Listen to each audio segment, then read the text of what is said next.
ቀንህን በምስጋናና አሁኑኑ ስለ ትልቁ ህልምህ ብቻ በማሰብ ጀምር። ትልቁ ህልምህም ምን እንደሆነ ወስን። በዚህ በማሰብ ደረጃ ችግሮችን እንዴት እንደምትፈታቸው፣ ትልቁ ህልምህን እንዴት እንደምታሳካው ማወቅ አይጠበቅብህም።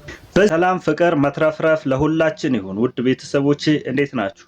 ዛሬ አዎንታዊ የማሰብ ሂደት ምንድነው የሚለውን እናያለን።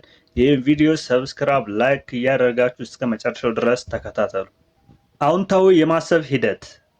አንድ አዎንታዊ የማሰብ ሂደትን የሚጠቀም ሰው ልክ እንደ አንድ አሉታዊ የማሰብ ሂደትን እንደሚጠቀም ሰው በህይወቱ በማይፈልጋቸው ችግሮች እያለፈና የማይፈልጋቸውን ውጤቶች እያገኘ ሊሆን ይችላል። ነገር ግን አዎንታዊ የማሰብ ሂደትን ተጠቅሞ ማሰብ ቢጀምርም በተለያዩ በማይፈልጋቸው ችግሮችና በማይፈልጋቸው ውጤቶች ውስጥ ተከቦ ሊገኝ ይችላል። ይሁንና የማሰብ ሂደትን የሚጠቀም ሰው እነዚህን ችግሮች በጥንቃቄ ይመለከታቸዋል። ነገር ግን ትኩረት አይሰጣቸውም።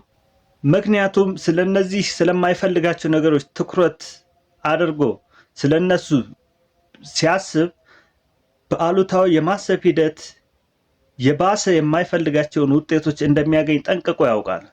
አዎንታዊ የማሰብ ሂደትን የሚጠቀም ሰው በህይወቱ የተለያዩ ችግሮችና በማይፈልጋቸው ውጤቶች እያለፈ ቢገኝም አሁን ስላሉበት ችግሮች ወይም ስለማይፈልገው ውጤት አያስብም።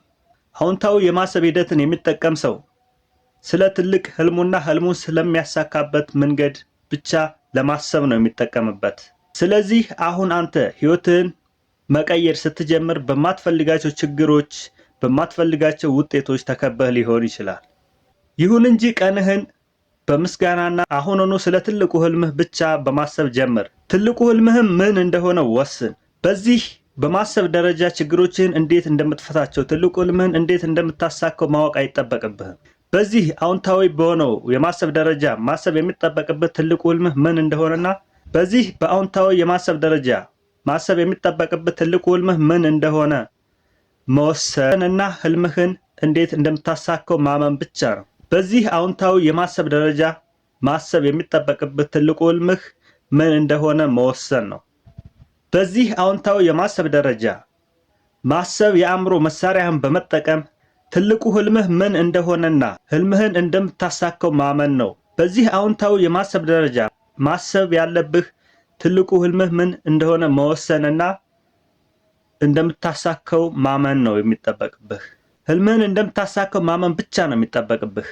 አንተ ስታምን ነገሮች በራሳቸው ለአንተ የሚያስፈልጉ ለግብህ ለህልምህ የሚያስፈልጉ ነገሮች ወደ አንተ መሳብ ትጀምራለህ። አሁን ከአንተ የሚጠበቀው ስለምትፈልገው ነገር ማሰብ፣ የምትፈልገውን ነገር ማሰላሰል፣ የምትፈልገውን ነገር ለማግኘት መጣር ነው እንጂ እንዴት እንደምታሳካው ምናምን ብዙ መጨነቅ አይጠበቅብህም።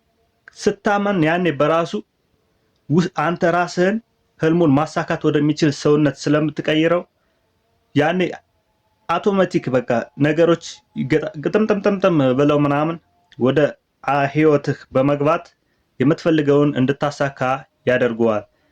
ስለዚህ ይህንን አድርግ። ቀጣይ በሌላ ቪዲዮ እንገናኛለን። ቪዲዮን ሰብስክራይብ፣ ላይክ በማድረግ እንዳይረሳ። እስከዛ ድረስ በያላችሁበት ሰላም ለእናንተ ይሁን። ቻው።